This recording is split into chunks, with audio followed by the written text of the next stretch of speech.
So in the middle of the night, Donald Trump was throwing a complete and utter temper tantrum, as I posted on my social media. Is he trying to set up an insanity plea in New York? Because take a look at what Trump is posting right here. He says, "The Her report was revealed today, exclamation point. A disaster for Biden, a two-tiered standard of justice. Artificial intelligence was used by them against me in their videos of me. Can't do that, Joe!"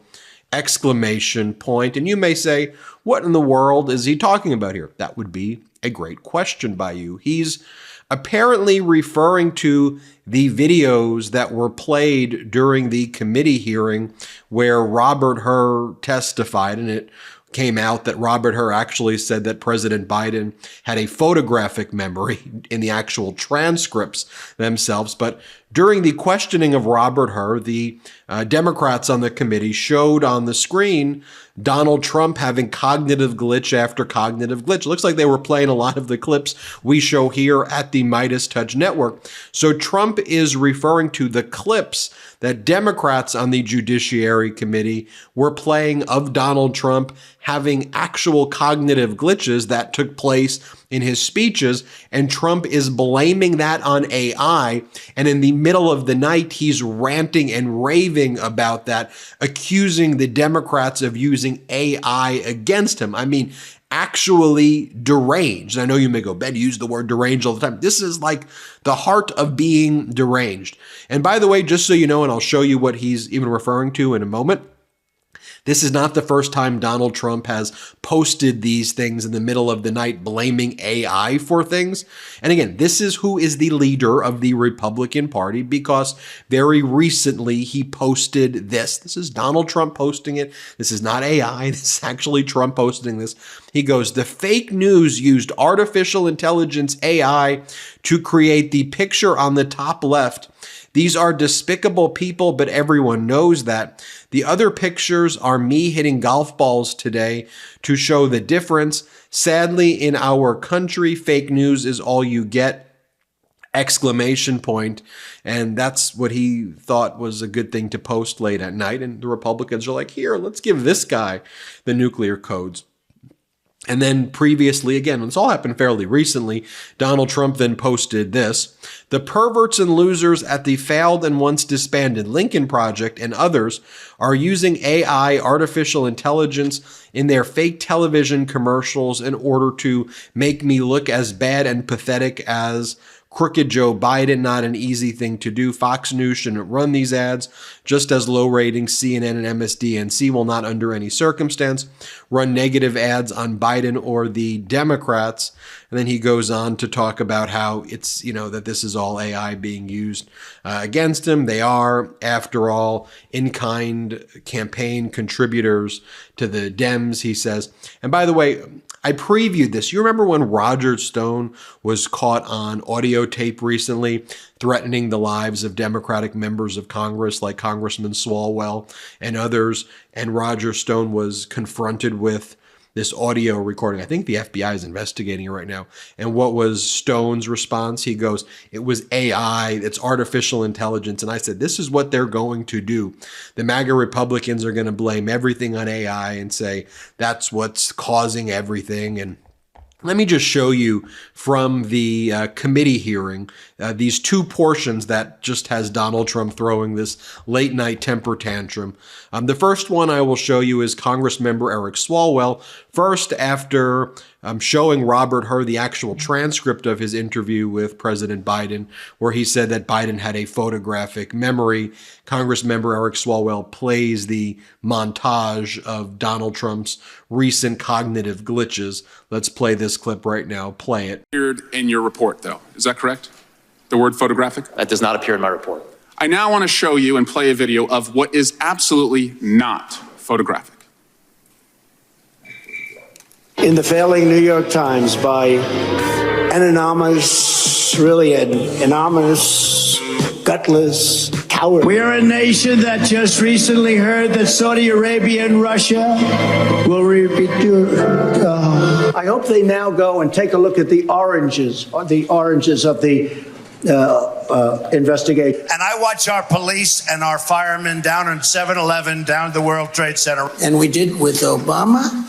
We won an election that everyone said couldn't be won. This is the very definition of totalitarianism. And let me begin by wishing you a beautiful, look, you remember this? Do you remember? God bless the United States. The windmills are driving them crazy. They're driving I'm the gentleman. whales, I think, a little batty. I'm And I the went to gentleman Puerto as Rico expired. and I met with the president of the And then Democratic Congress member Jerry Nadler also played one of these supercuts as well. You remember seeing it here. Here, play this clip. Here, too, the record speaks for itself.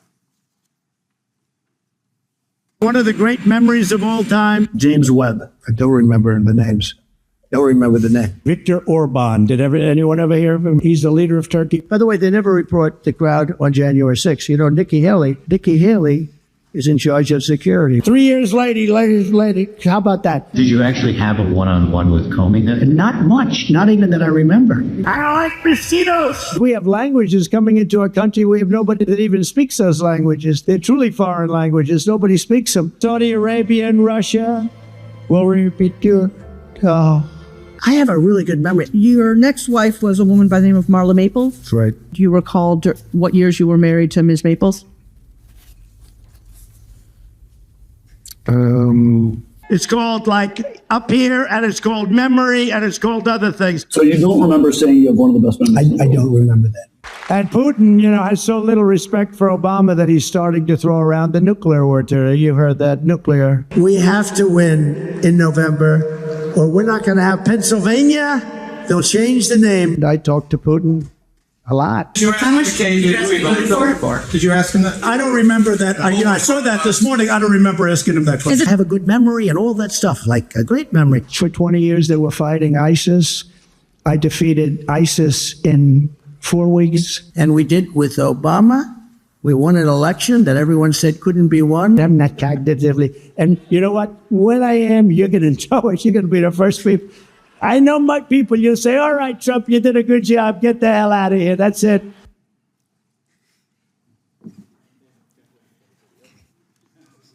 That is a man who is incapable of avoiding criminal liability, a man who is wholly unfit for office, and a man who, at the very least, ought to think twice before accusing others of cognitive decline.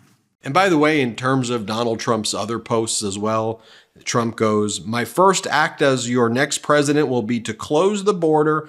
And then he goes, "Drill, drill, drill." And he goes, "And then free the January 6th hostages being wrongfully imprisoned." That's one of Trump's posts. And then Trump goes, "Not fair that the radical left Democrats are attempting to take me to trial right smack in the middle of election season. It's a political witch hunt.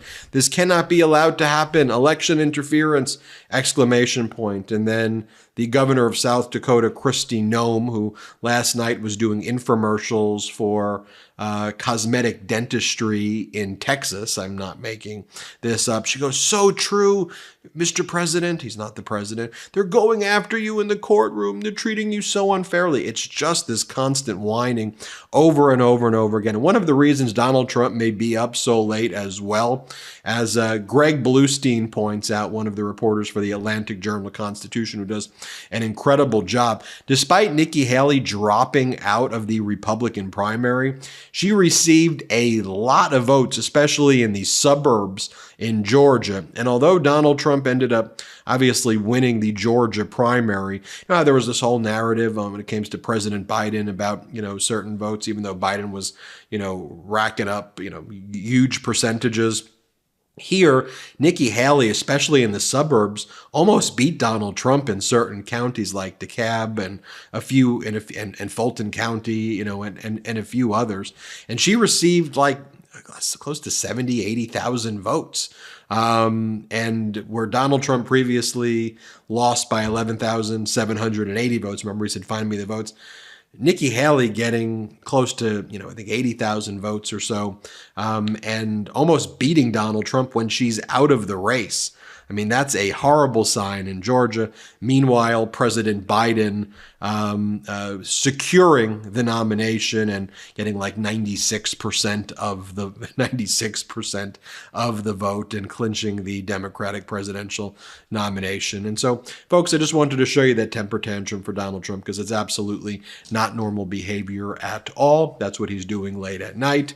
We'll show you some other videos throughout the day today as well of President Biden's speeches and other things, but I wanted to share that with you. Hit subscribe. We're on our way to 3 million subscribers thanks to your support. Have a good one. Love this video? Make sure you stay up to date on the latest breaking news and all things Meidas by signing up to the MeidasTouch newsletter at MeidasTouch.com/newsletter.